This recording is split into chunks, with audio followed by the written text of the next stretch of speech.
جاؤ تو اللہ کے سامنے جھک جایا کرو، کیونکہ لوگ تھوڑی سی غلطی پر چھوڑ جاتے ہیں، لیکن اللہ تھوڑی سی عبادت میں بھی تھام لیتا ہے۔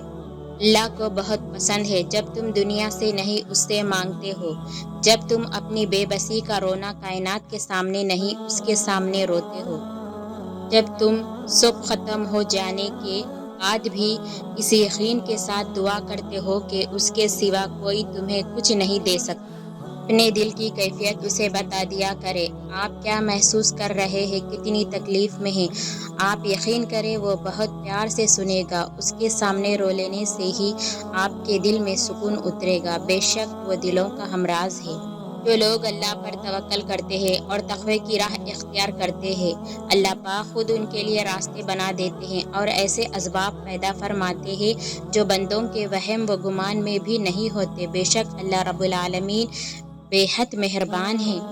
اس سوچ کے ساتھ زندگی میں آگے بڑھو کہ اللہ نے یقیناً بہترین ہی سوچا ہوگا۔ بچپن سے سکھایا جاتا ہے اللہ سے ڈرو، لیکن یہ غلط ہے۔ اللہ سے اتنی محبت کرو کہ اس کی ناراضگی سے ڈرو۔ جب رب راضی ہونے لگتا ہے تو بندے کو اپنے عیبوں کا پتہ چلنا شروع ہو جاتا ہے، اور یہی اس کی رحمت کی پہلی نشانی ہے۔ جب کوئی انسان ناراضگی دور کرنے کے لیے پہل کرتا ہے تو اس کا ہرگز یہ مطلب نہیں کہ وہ غلط تھا، بلکہ اس کا مطلب یہ ہے کہ اسے انا سے زیادہ رشتے عزیز ہے۔ اللہ کی لاٹھی بے آواز ہے، وہ پہلے ڈھیل دیتا ہے اور پھر دیتے جاتا ہے۔ وہ جب رسی کو کھینچتا ہے نہ تو انسان منہ کے بل آ کر گر جاتا ہے، پھر کائنات کی کوئی شے اسے اٹھا نہیں سکتی۔ تو جو تمہارے ساتھ ظلم کر کے سکون سے بیٹھے ہوئے ہیں، وہ آج نہیں تو کل مکافاتی عمل کا مزہ ضرور چکھیں گے۔ تم نے نماز پڑھی اور دعا کے لیے ہاتھ اٹھائے، مگر جو تمہارے دل میں تھا اور جسے تم زبان پر نہ لا سکے، تم تھک گئے، تم نے خود کو ٹوٹا ہوا پایا اور تم بس زور زور سے روئے جا رہے تھے۔ تمہارے رب نے تمہیں جان لیا، اللہ نے وہ دعا جان لی، بس تم صبر رکھو۔ تمہارا نصیب اپنی مرضی سے لکھ چکا ہے، اور جو دعا تم مانگ رہے ہو وہ بھی اسی نصیب کا حصہ ہے۔ دعا کی قبولیت کی اس سے بہتر نشانی اور کیا ہو سکتی ہے کہ اللہ نے اب تک آپ کا دل دعاؤں میں لگایا ہوا ہے۔ آنسو کا ہر قطرہ دنیا کی ہر چیز سے زیادہ مہنگا ہے، لیکن کوئی اس کی قیمت اس وقت تک نہیں جان سکتا جب تک وہ اس کی اپنی آنکھ سے نہ نکلے۔ جب لوگ تمہیں تکلیف میں اکیلا چھوڑ دے تو جان لو کہ اللہ تعالیٰ تمہارے کام کا ذمہ خود لینا چاہتا ہے۔ سبحان اللہ۔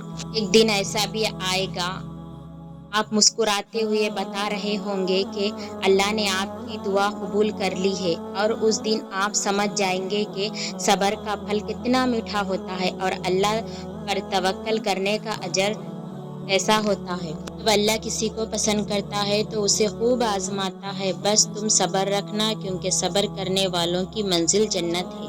سورہ کہف میں ایک سبق ہمارے لیے یہ بھی ہے کہ جب کچھ ایسا ہماری زندگی میں ہو رہا ہو جس کی سمجھ نہ آئے تو ہمیں صبر کر لینا چاہیے، کیونکہ ضروری نہیں کہ ہمیں ہر چیز کی حکمت فوری ہی سمجھ آ جائے۔ کبھی کبھی یہ باتیں وقت کے ساتھ ہی سمجھ آتی ہے، وقت سارے راز کھول دیتا ہے۔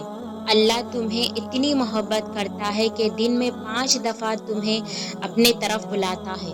اپنے دل کو مضبوط بناؤ اور اللہ پر یقین کرو، وہ تمہاری ہر مشکل کو آسان کر دے گا انشاءاللہ۔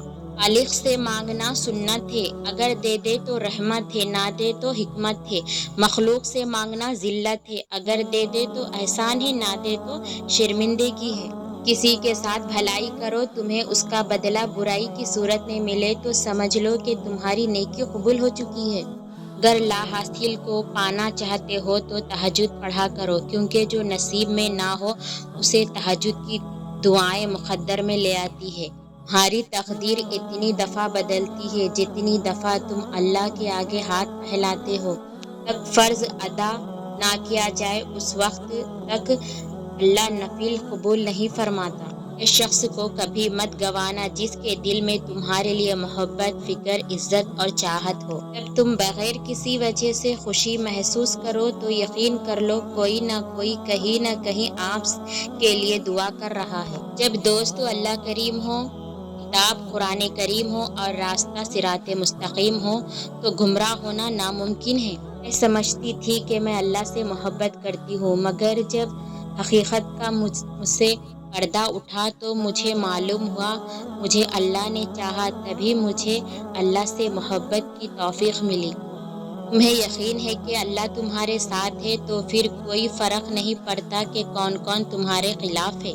صرف لوگوں کے ساتھ کم ظرفی سے پیش مت آنا، بس خاموش رہو، مضبوط رہو اور آگے چلتے رہو۔ پاک ایسا وقت بہت جلد لائے گا جب تم اپنی آنکھوں سے اپنے لیے معجزے ہوتے ہوئے دیکھیں گے انشاءاللہ۔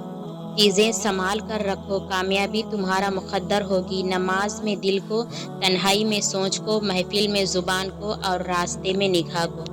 وقت میں ہمیشہ دعا مانگنا، کیونکہ جہاں انسان کا حوصلہ ختم ہوتا ہے وہاں سے اللہ پاک کی رحمت شروع ہوتی ہے۔ اپنوں کو ہمیشہ اپنے ہونے کا احساس دلاؤ، ورنہ وقت آپ کے اپنوں کو آپ کے بغیر جینا سکھا دے گا۔